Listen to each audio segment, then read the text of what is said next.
In Good Shape, your weekly dose of health information on DWTV.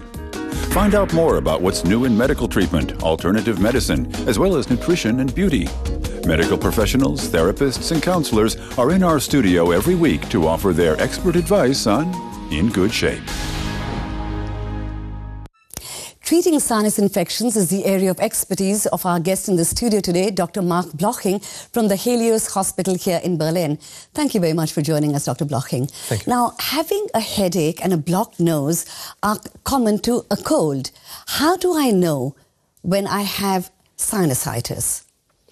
This is a very difficult question for us. Normally, this illness begins with an normally common cold, but after 7 days it should have gone. After this time, in a lot of cases, we have a sinusitis with strong headache, with fever, or something like a bad feeling. So what causes a common cold to turn into sinusitis? Normally, the common cold is a virus disease. If there are bacteria ongoing on the virus disease, then in a lot of cases you have a change to a sinusitis. So the sinusitis is in most cases a bacteria disease. Now, one of the possible symptoms of sinusitis is loss of vision. How does that happen and why? If a sinusitis with a bacteria is migrating to the orbit, to the eye, or to the lining of the brain, there may be an infection of this area, and there may be a pus inside these areas, and so there may resolve a problem with vision, loss of vision. Now, what happens if we leave acute sinusitis untreated? There may be a change to a chronic rhinosinusitis with problems like a blocked nose, a loss of smelling, and some problems with allergy of the lung and something like this. Now, often when I have a cold, I would not dream of going to a doctor and saying I have a cold, because she'll say that's a common thing to have. How important is it to detect the symptoms that now's the time I have to get medical help? In Germany, about 12 million patients go to a doctor every year, and about 6 million have a sinusitis. If after 7 days these symptoms are not gone, are not reduced, you should have to go to a doctor, and he has to look inside the nose using an endoscope to see if there is pus or a swelling or polyps inside the nasal cavity. Now, are there some people who are prone to getting sinusitis? Yeah, these are people with allergies, for example. These are people with genetic diseases, for example, where the migration of the secretion is not as well as a normal or healthy patient. And furthermore, we have anatomical problems inside the nose.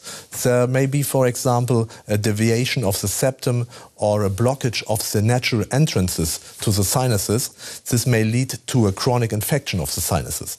Now, is there a way to prevent sinusitis from becoming chronic sinusitis?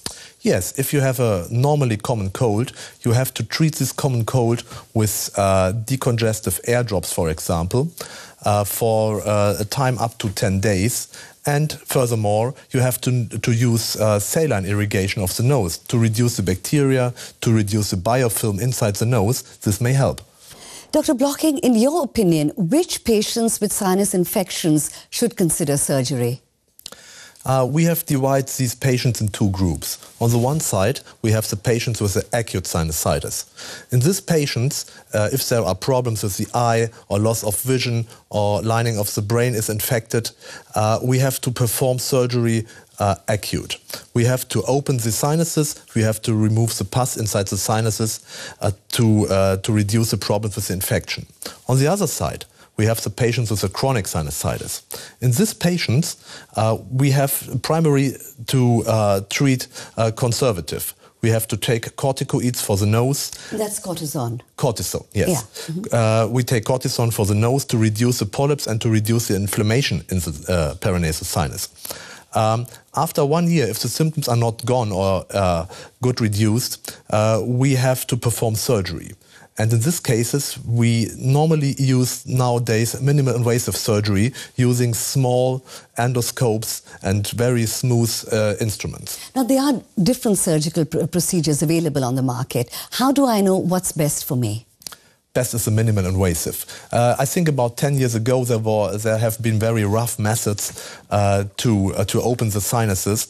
Nowadays we use navigation systems, we have special tools to remove a blockage of the nose. There's very thin instruments because the results after a rough surgery are worse than in the minimal invasive surgery. You have crusting inside the nose, you have a lengthening of the healing period after surgery, and so normally you should have to use these endoscopic treatments.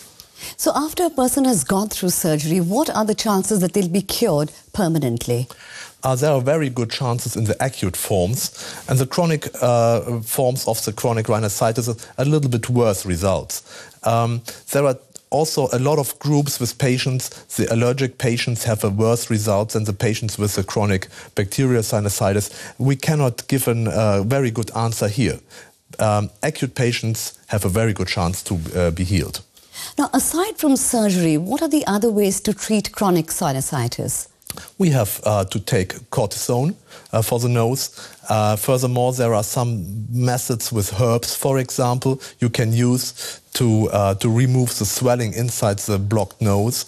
And what is best is 2 times a day use nasal irrigation with saline. Now, is it a good idea to take antibiotics? In most cases, you don't need antibiotics. In the chronic forms, very rare cases there. There are some cases with a long-term period of illness. You can use a very low dose erythromycin for reducing the symptoms. And are there any natural remedies that one can also use? Yes, you can look for your immune system. You can strengthen your immune system. A good nutrition is, I think, a way of reducing the symptoms, and at least nasal rinsing again. Right. Dr. Marc Bloching, thank you very much for sharing your thoughts with us today. Thank you.